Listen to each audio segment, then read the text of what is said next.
Welcome to Fabian's Zeitgeist. I'm your host, Fabian Kira, mechanical engineer by training, global observer by obsession, and professional overthinker by default. This podcast is my way of decoding current events, economics, politics, and the societal ripple effects that shape our world. I'm not here to pretend objectivity. I've lived, learned, and accumulated biases like anyone else. What you'll hear is my unfiltered perspective, honest, flawed, and open to contradiction. As Socrates once said, I know that I know nothing. You do disagree to my opinions. That's good. It means you're thinking. So, no matter where you are, no matter if you're young or old, a woman or a man, you're white, black, Asian, blue for all it matters. If free speech and unapologetic thinking are your thing, then welcome home. With that out of the way, let's jump straight into today's topic.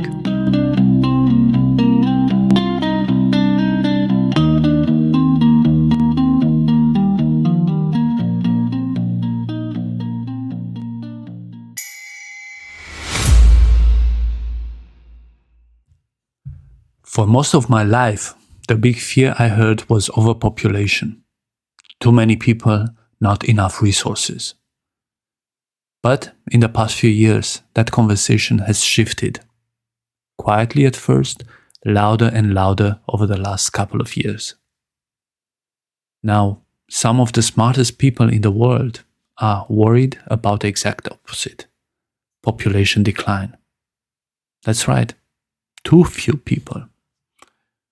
In this episode, we'll explore how we got here, what history can teach us, the role of culture and economics, some pretty wild science experiments with mice, and yes, my own personal story about how my view on having kids changed completely as I got older. I'll share insights from leading sociologists and highlight the perspective of today's most prominent disruptor, Elon Musk. We'll also examine the steps governments are taking to try to reverse this trend. I mentioned in the opening that for the most of my life, the big fear was overpopulation. Why was that? Well, for thousands of years, life moved slowly, and so did our population.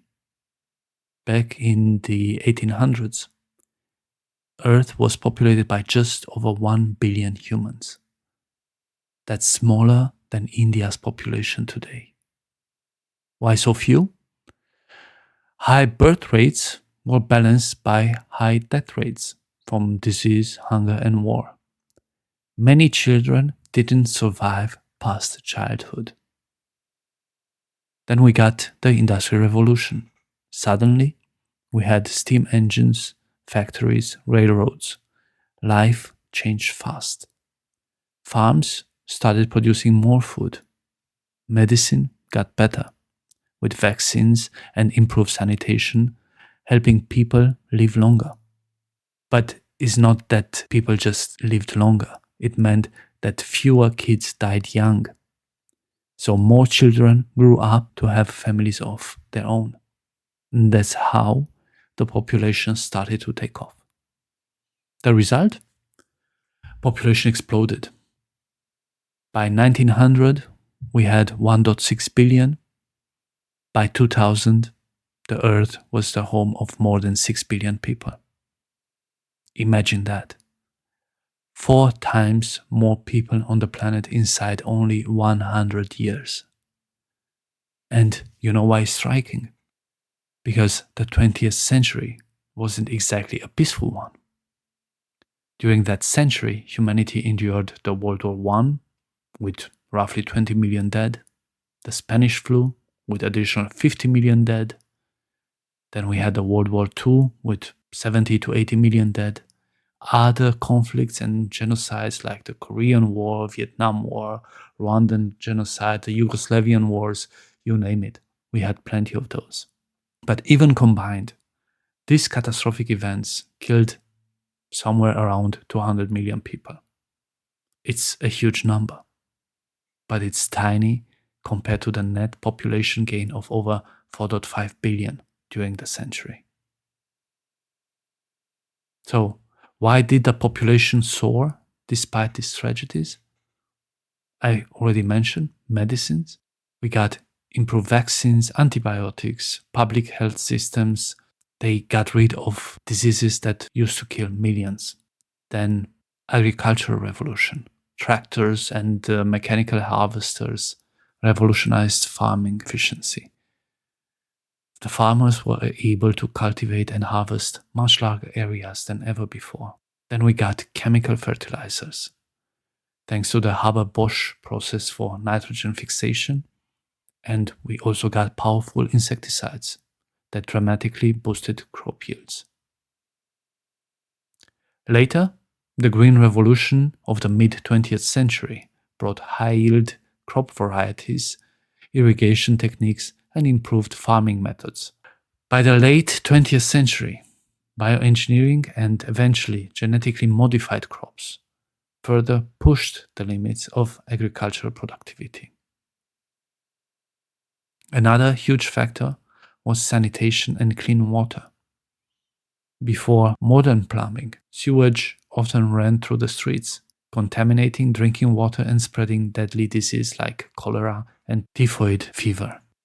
In the 19th and early 20th centuries, major cities began building sewer systems, treating wastewater and introducing clean drinking water.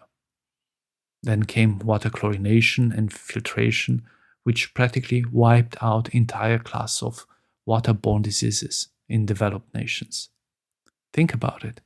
Something as simple as a tap with safe water did more for life expectancy than many medical breakthroughs at the time. Suddenly, children weren't dying anymore from diarrhea, and mothers weren't losing babies to infections just because of bad water. It was one of the quiet revolutions that made population growth possible. But what looked like forever growth isn't. Let's rewind to the 1960s and 70s. Back then, overpopulation was the nightmare scenario everybody talked about. In 1968, the biologist Paul Ehrlich brought a book called The Population Bomb. Ehrlich didn't just warn of trouble, he opened with a punch. The battle to feed all of humanity is over. In the 1970s, hundreds of millions of people will starve to death. That's how confident he was. He predicted that by 1980s, global famines would ravage entire continents. He foresaw wars over food and water, and nations collapsing under the weight of too many mouths to feed. He argued that unless population growth was curbed, and that fast, society faced a future of chaos and misery. The book was a sensation. It sold millions of copies and made Ehrlich a household name. He went on talk shows. He influenced politicians. At the time, his arguments didn't sound crazy at all. They sounded urgent. After all, the math seemed terrifying. Every 20 years, another billion people. By 1968, there were 3.5 billion humans on Earth, and the line on the graph looked like a rocket taking off. The fear wasn't abstract, it was visceral. And, to be fair, if you looked at the numbers back then, it seemed to make sense. Humanity's population exploded after the Industrial Revolution as we got much better at keeping people alive. The governments reacted. Some adopted aggressive family planning programs. India launched mass sterilization campaigns under the Prime Minister Indira Gandhi's government.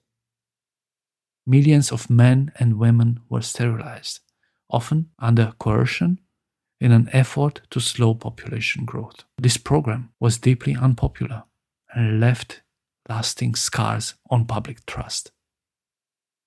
Even Singapore, which now desperately is trying to boost its birth rates, once ran anti-natalist campaigns in the 60s and 70s with slogans like "Stop at 2" and offered sterilization incentives. The most infamous response came from China. In 1979, they introduced the one-child policy, a radical move that lasted for more than 3 decades to limit couples to a single child. The policy was enforced through fines, forced abortions, and intense social pressure. Couples who broke the rule faced hefty fines, job losses, and social shaming. In some cases, there were even reports of forced abortions and sterilizations. Did it work? In purely numerical terms, yes. The policy is estimated to have prevented the birth of roughly 400 million additional people. So, the world braced for famine. It was logical. More people surviving and having children meant more mouths to feed, and resources aren't infinite. And yet, it didn't happen. At least not in the scale that Ehrlich predicted. Yes, there was still famine in parts of the world, mainly in Africa and parts of Asia. Unfortunately, famine is happening also today in places like Sudan or Gaza. But this is not because of missing resources, it is entirely caused by people. So, why was this doomsday prediction of Ehrlich not realized? Well, he forgot to factor in the technological advancements and that these advancements will compensate the increase in food demand. Instead of starving, the world got fatter. Ironically, obesity became a bigger problem than famine in many countries. But something else happened, something Ehrlich didn't quite see coming. People starting having fewer children on their own, not because they were starving, but because the world around them was changing. It wasn't food scarcity that slowed population growth, it was modern life. As technology advanced and economies grew, societies needed more skilled workers. That meant longer years in school, more time building careers, and higher cost of living. Suddenly, having a big family wasn't a sign of wealth or security anymore. It was a burden. Children shifted from being economic assets, extra hands to work the farm, to economic investment that required decades of education, healthcare, and financial support. And that is quite a risky investment. Urbanization made this shift even sharper. In cities, there is no room for 6 kids, and no need for them either. Add to that the rise of women in education and in the workforce, and their priorities changed. Marriage and children were delayed. Life shifted from a focus on reproduction to one centered around self, the individual. Careers, personal growth, travel, experiences.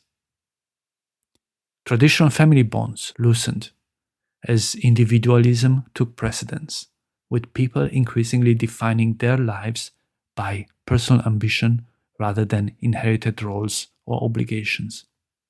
This wasn't necessarily a coordinated government effort. Yes, the governments want economic growth, and including women in the workforce created a new stream of revenue as women became both income earners and consumers of goods. Economic growth is always better than recession. But it wasn't a law or a policy. It was a quiet revolution, driven by the very progress that saved us from famine. Now, in countries like Germany, Italy, Japan, and even the United States, the story has flipped. Women are getting married later, prioritizing education and careers. Housing, healthcare, and childcare costs are huge, astronomical. Social values emphasize personal freedom, travel, and self-expression over parenthood. As a result, The once unstoppable population growth has slowed, and in many places it has turned into a steep decline. This shift is more than numbers on a chart. It signals the cultural transformation we are living. The very progress that once saved us from famine and disease, the industrial, technological, and social advances of the past 2 centuries, is now reshaping family life, making children less of a natural next step and more of a carefully considered decision, weighed against lifestyle, finances, and personal fulfillment. I would share now my personal experience. Growing up, I always imagined having a big family. More kids, more fun. That was my simple math. I wanted to be what I'd call a modern dad, someone who really understands their kids. You see, my own father was over 35 when I was born. And honestly, sometimes I felt he was a bit too old to truly get me. I wanted to be better. I wanted to be a young dad.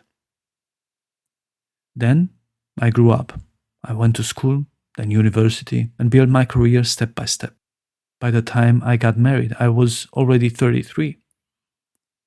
Up until that point, life felt like a video game. Kill the next monster, get to the next level, complete a quest, move forward. It was a checklist. Finish school, get a job, get married, have children. And through it all, I never stopped asking why. It was how I was programmed. But now, with my wife close to me, something changed. Life felt perfect as it was. I wanted to actually freeze that state. I was no longer interested in the next level. What can be better than perfection, right? I already had a satisfying job, the woman I love next to me, the chance to travel, freedom to enjoy our time together. Nothing was missing in that picture. Suddenly, having kids didn't fit into this picture anymore. Yet, some of you might say you don't really know the value a child brings to your life until you have one. And you'd be right. I have no idea. But I do know what I would lose. Less time for myself and my hobbies, less money, less freedom to do what I want, and I would no longer be the most important person in my wife's life or the second most important in my own. I would have more worries than I do now, knowing that life is perfect as it is, made for us the decision quite simple. If things had been different, like meeting each other when we were 18 or 19, with no life experience, nothing to lose, I'm sure we would have been great parents. I'm certain many people go through the same dilemma, wanting a family while also wanting to maintain their lifestyle. Now back to the initial questions. Are we too many or not enough? Well, we have Africa, where the population is still booming, home to some of the world's youngest countries by median age. Africa's population is projected to double by 2050. Cities are swelling, and millions are entering the workforce each year. Yet, many African economies struggle to provide jobs or hope for a better future. The lack of perspective, compounded by climate change, drives migration. Increasingly, young Africans look north towards Europe, searching for opportunities their homelands cannot offer.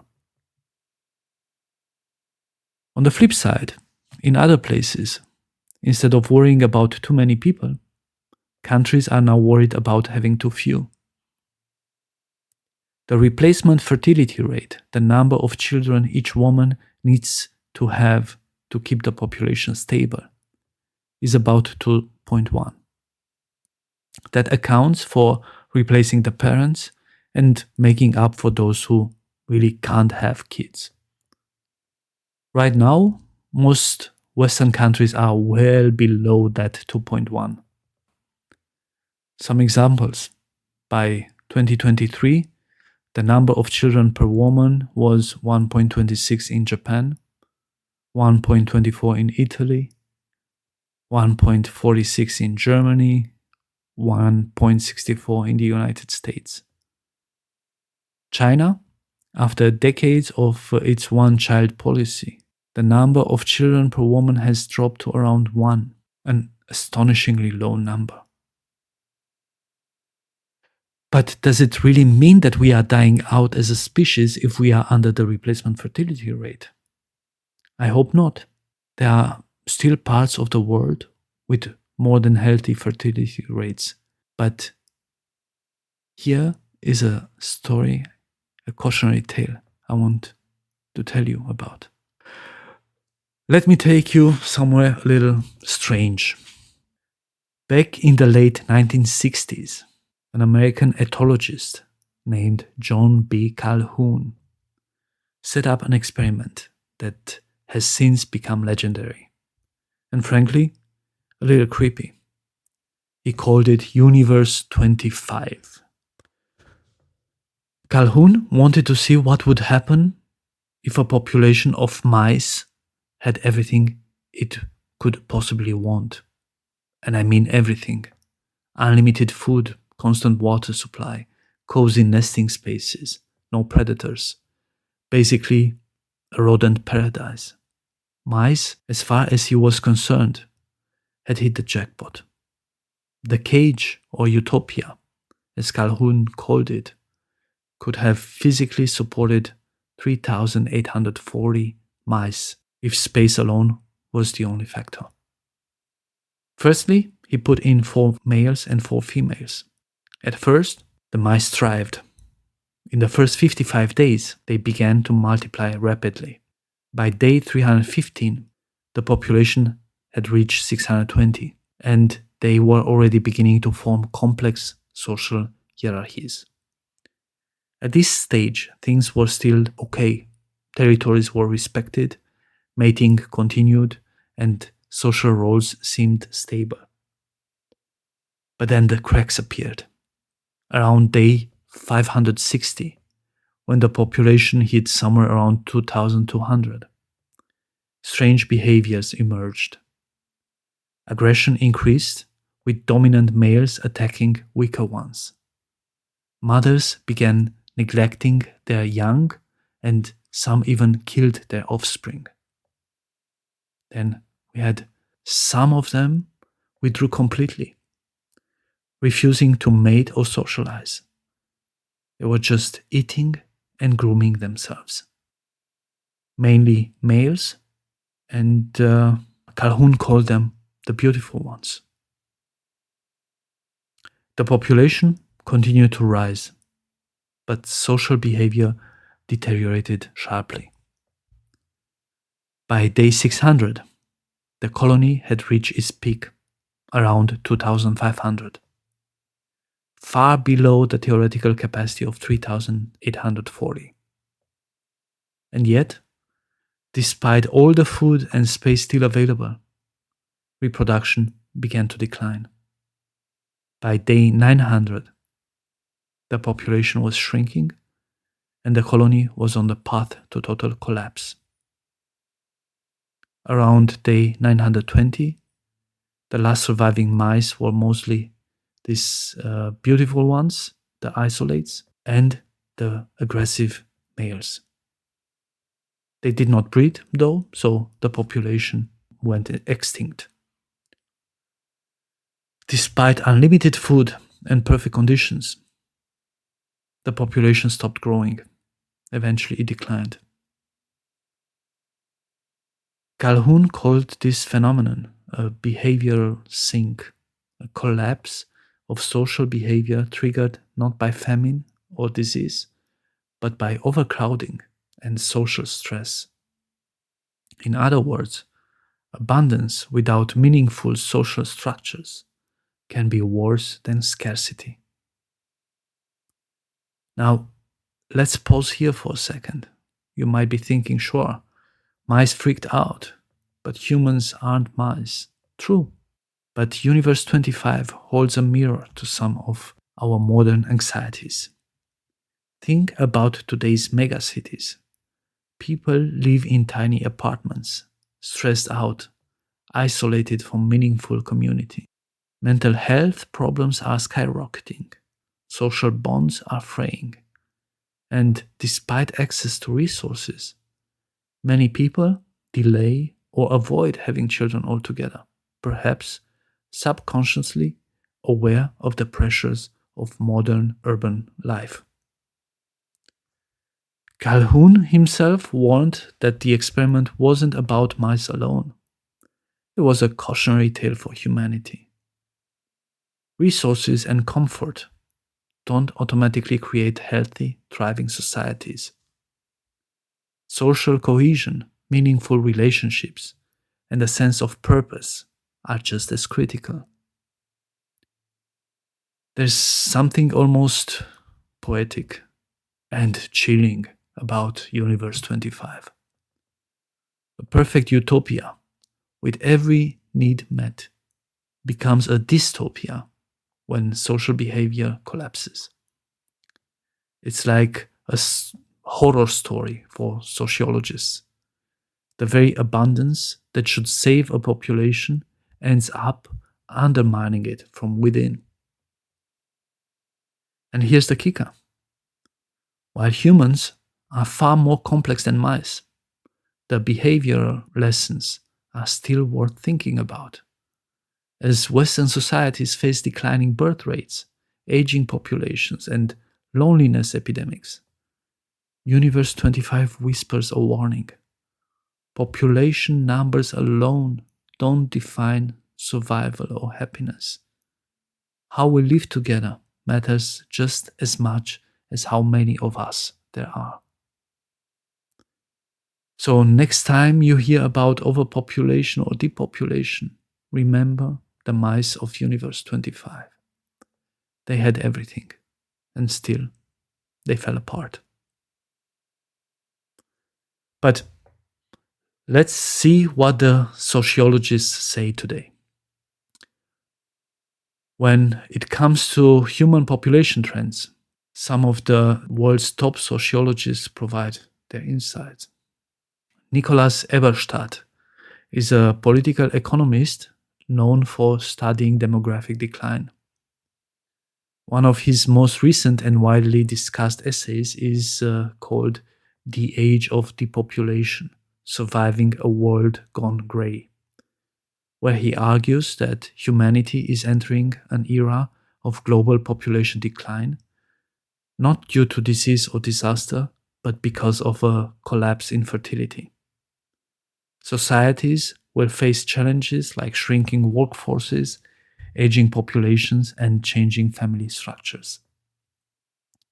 Government efforts to reverse low birth rates have largely failed, and depopulation is likely irreversible. That's his position. Sarah Harper is a leading sociologist and demographer who focuses on aging societies. She emphasizes the importance of adapting social systems as populations shrink and age, but she also points out opportunities for rethinking work and family life. Philip Cohen, a sociologist focused on family demography, highlights cultural shifts. People marry later, have fewer children, and often value personal growth over traditional family structures. These experts all agree that population trends aren't just about numbers. They reflect deep changes in society, economics, and values. Though not a sociologist by training, Elon Musk stands today as one of the most influential voices in the world. Regardless of the topic, his views are followed closely by millions, making him a true powerhouse of global influence. Elon Musk has repeatedly emphasized that having children is essential for the survival of humanity, a belief he backs up with action. Having fathered 14 children himself, he is described as wanting a legion to help counter declining birth rates and ensure a thriving future for civilization. That's why he's also so passionate about Mars colonization. He wants humanity to become a multi-planetary species.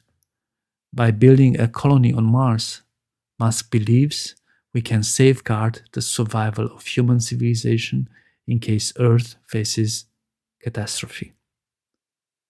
His perspective is bold. Mars is no small project, but it's rooted in the very real demographic concerns many share today.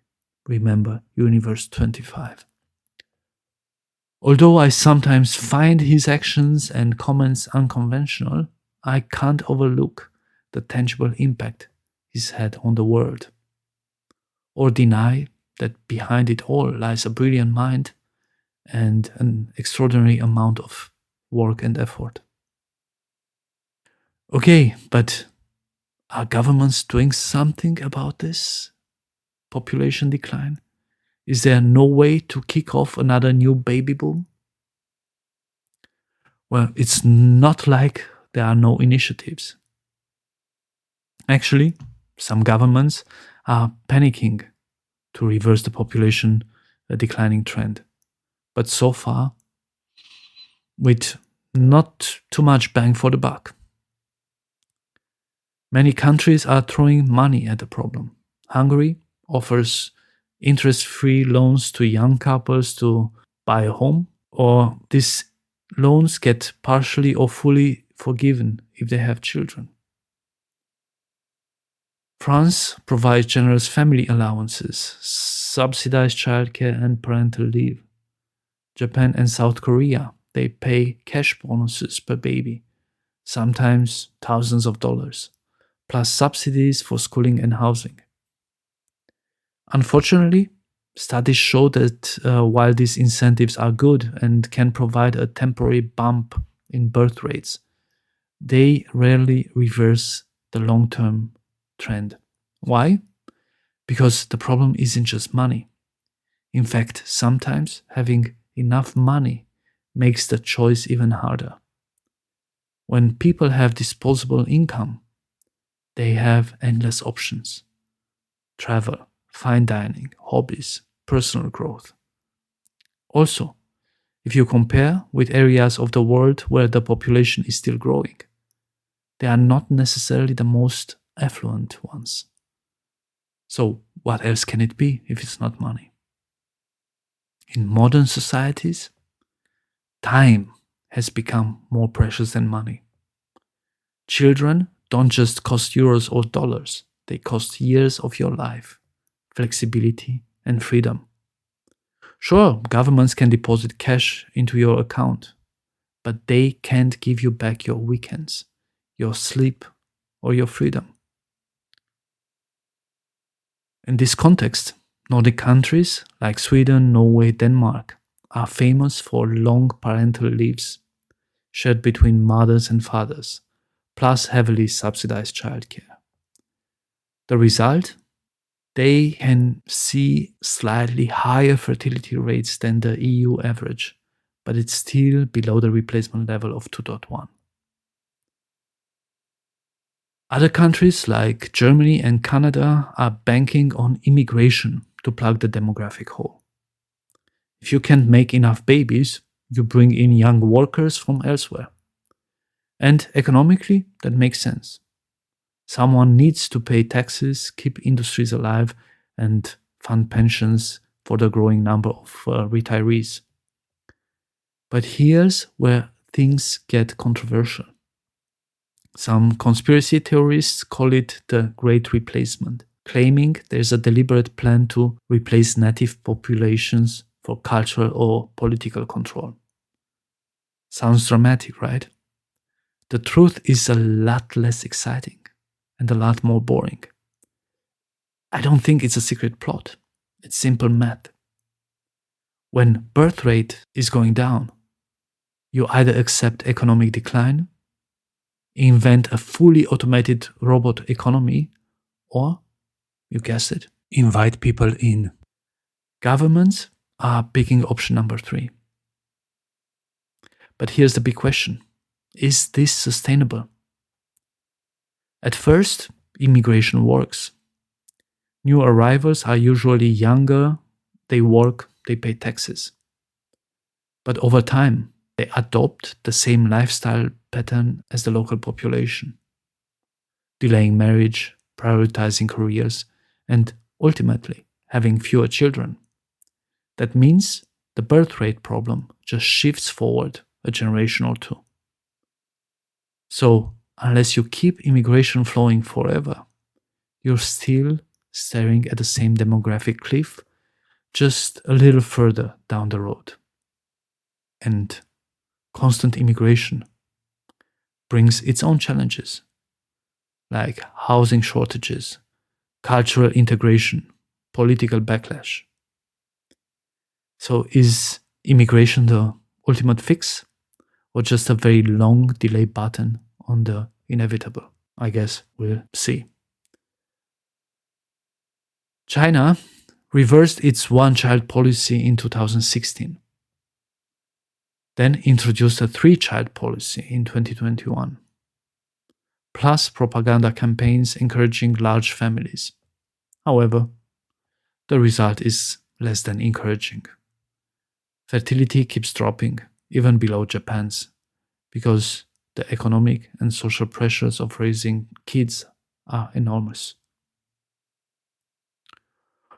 Only grim perspectives? Are we really looking at a Universe 25 scenario after all? Well, looking ahead, new challenges may come also from technology itself.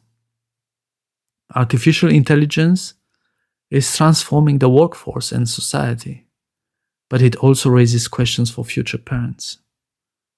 Will jobs be available for the next generation? Will education systems adapt fast enough? Some potential parents worry about what kind of future they're bringing their children into. These uncertainties might push people to delay or skip having kids altogether.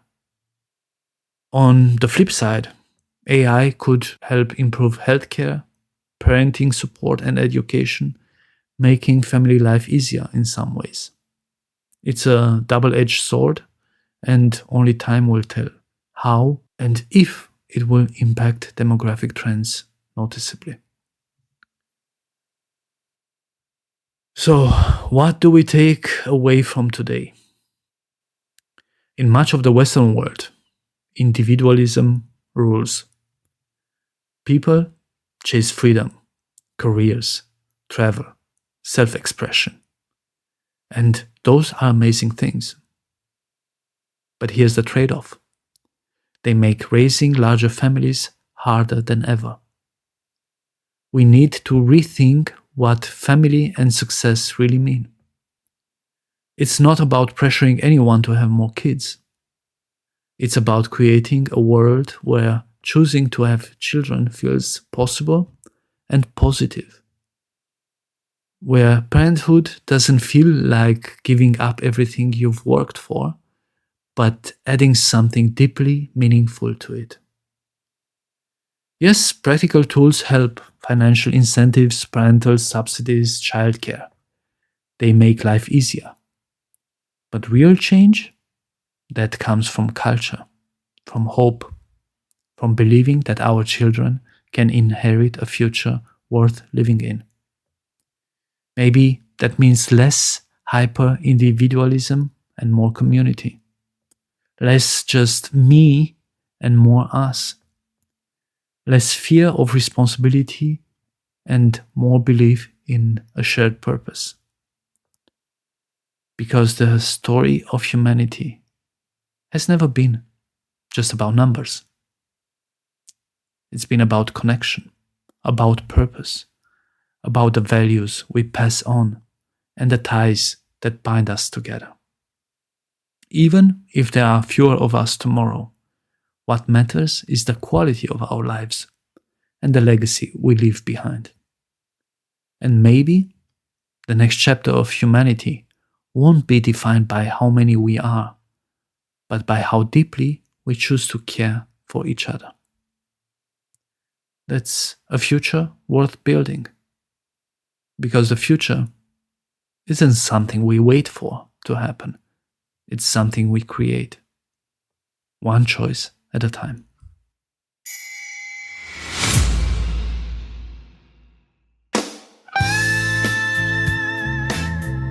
Hi guys, it's Eva, Fabian's better half. At least that's what he calls me. So, did you enjoy the podcast? If you did, go ahead and hit that like button. Even better, rate it and subscribe. That way you'll be notified as soon as new episodes drop and you'll be helping others discover the show. If you'd like to support Fabian's Zeitgeist, you can do so by donating via the PayPal link, which is available on the podcast's website, www.fabianszeitgeist.com. That's FabiansZeitgeist. Your contribution helps ensure the continuation of the podcast and keeps the conversation going. Also, don't forget to leave us your feedback. It helps shape the direction and quality of future episodes, so feel free to share your thoughts. Until next time, stay critical, ask questions, form your own opinions, and be ready to change them if you hear better arguments. Fabian always listens, eventually, especially when I tell him he's wrong, which is often. Alright, bye guys.